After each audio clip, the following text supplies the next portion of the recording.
prima satastetas che vidice nullo spolte sua rectum colebat.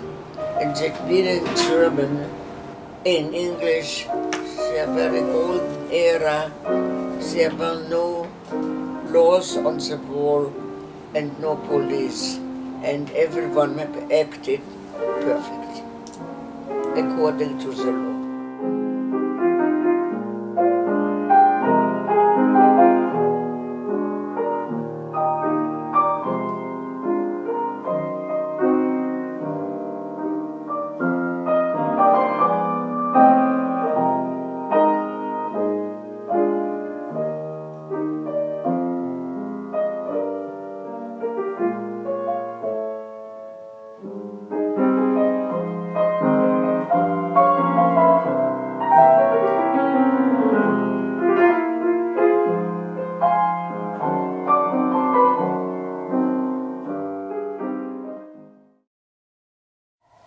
I was born in Vienna, in Austria, and I was born Johanna K, and then I married a man from Berlin by the name of Kimmel, and I came to the States under the name of Kimmel, and then I married Dr. Goldberg. I'm not an Orthodox Jewish, but I believe in God. My mother was born Hungarian. My father's name was Richard. He had some money, and his brother was an architect.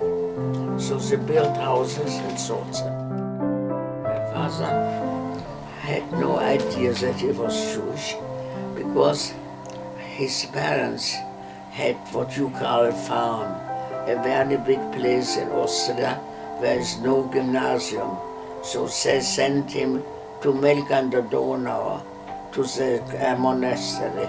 There he studied and graduated. Mama was a housewife, a good one. They were very good to me. I went to the best high school in Vienna and finished the high school with 18 and got married. My husband was a German, born in Germany, and I was born in Austria. I had a big social life, teenage time, so he asked me to come, and I came, and we lived together, and he persuaded me to get married. I was really hesitating. He was 20 years older than I am. Shortly after I was married, I had intended to go to the university and study medicine, but I lived out of Vienna, and my doctor did not permit me, as I was pregnant, to take trips to the university. My hobby was sketching, painting, so I was always making batiks, This was my hobby. And I had a little baby daughter, so that kept me occupied enough. When Hitler came, I didn't like him, he liked me. You see, my first husband was taken to concentration camp.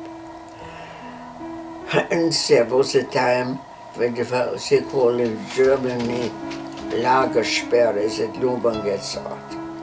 But I didn't give up, and I went to the Gestapo in Berlin, and they asked for an interview. And they explained to him, my husband is innocent, he doesn't owe taxes, he has not a love affair with an Irish girl. The man who asked me looked over my legs, and said, I believe it. He went on the street, and the guy said, are you Jewish? Yes, come on. That was his crime. So I went to the head of the Gestapo, and it's very hard to get an audience.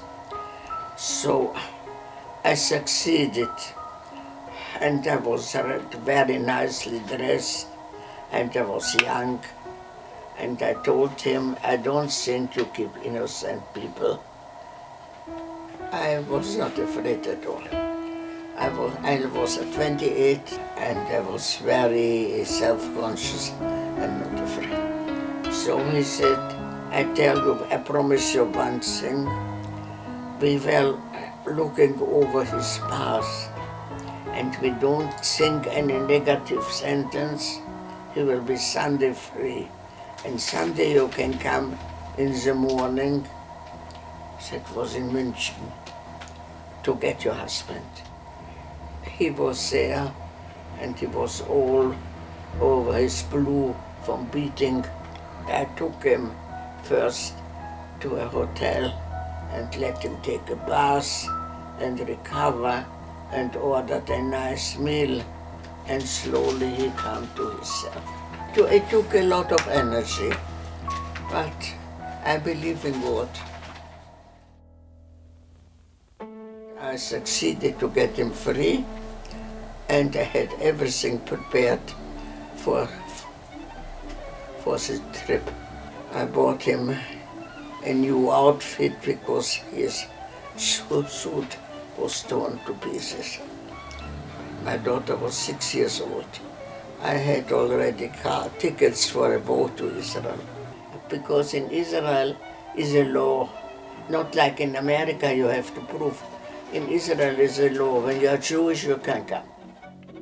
We had no money because Hitler sent us away with $5. My husband got a companion who opened for him a store, and all my furniture from Vienna, mostly antique, came to the store and they sold it. My parents gave me as a wedding present a villa, and the villa had 8 rooms, and it was furnished with the most expensive furniture made from a famous architect. So I sold the furniture with broken cards and the carpets one after the other. What we kept was only a couch and this piece of furniture. Found a guy who had a store and he sold typewriters, and he was very much in love with them.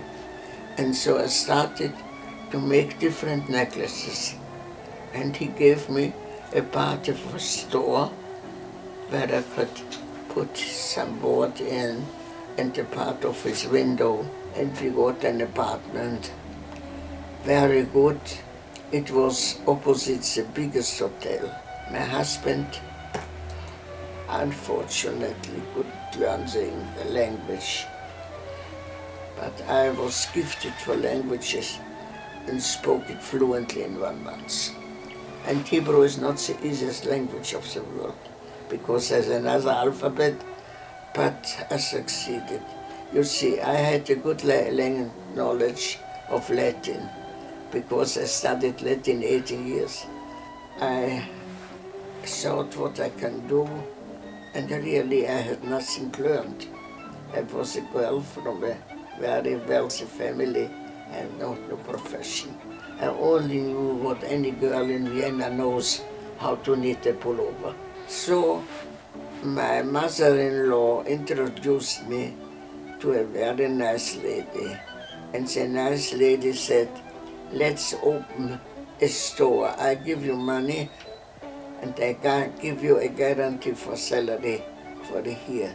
She didn't speak German, and then we thought out we can do it in French.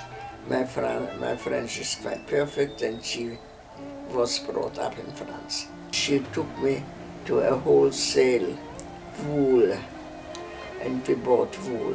And I made hand-knitted sweater, and we made a vitrine outside and put the pullover in.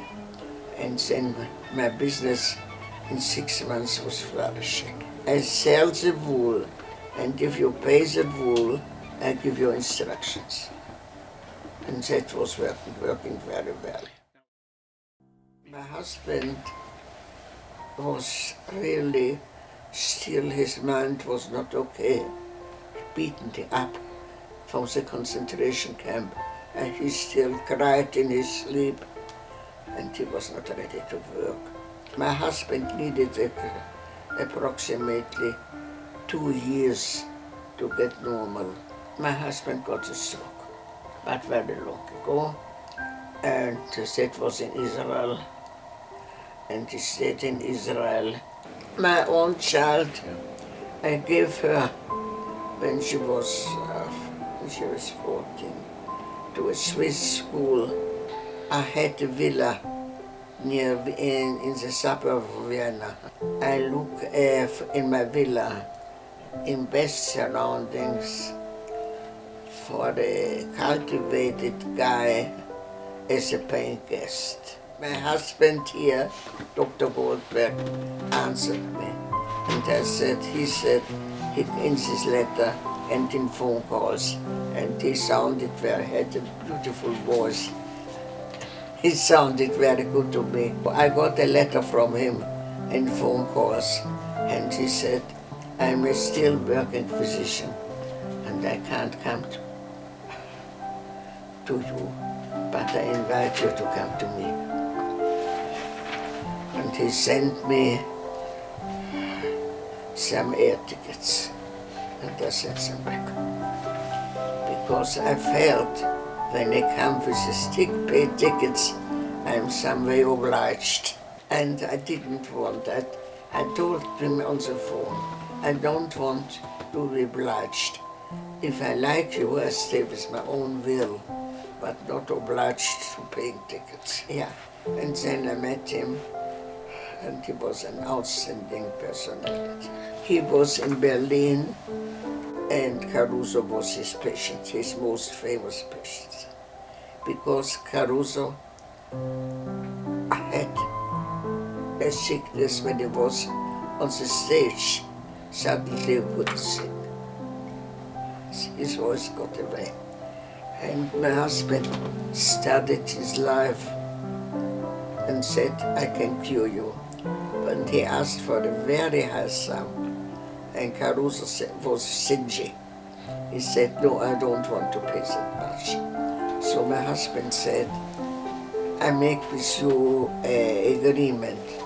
If I can't cure you, I pay you the same sum you pay me, so you don't lose anything. And finally, Caruso agreed, and my husband succeeded with a very simple, very easy decision. He forced Caruso not to smoke between the performances. And he was in the interval, you see, smoking so heavy that he couldn't sing. So my husband forced him to stop, and Caruso paid him a gigantic sum that his career was restored. When I was with my husband traveling in Germany, he showed me the restaurants where he was singing for his dinner. Because he was a very poor student and had no money, and so he showed me the restaurants where he was singing for his dinner. And he had a beautiful baritone voice. You see, I'm allergic to music. He had a beautiful baritone voice. I have still his records when he was singing all the operas. Because he intended to change his career, leaving medicine and go to the opera. But then medicine succeeded. When I came to America, I had to take care of his household and to cook and to manage and to make for his patients all the bookkeeping. You see, if a patient, when he comes, he has to give his life story and what treatment he has got. And I made for every hospital, for every patient, a page, and Petra was writing everything down. My husband was a big success, and I tell you why. He was listening to his patients. When you come here to a doctor, He's in a hurry, and he wants to make it as short as possible. And my husband really listened to all these stories. When I tell you he was dead already 2 years, I got letters asking for an interview. He's a doctor here. When you go to a doctor, let's see, to a heart specialist, he controls the heart, but nothing else. And my husband controls the whole body. Which husband does it? Every night, when we said good night, he told me, I thank you for a beautiful day you gave me. Which husband does it? I was married with him 7 years. He was an outstanding personality. And it was the happiest time of my life.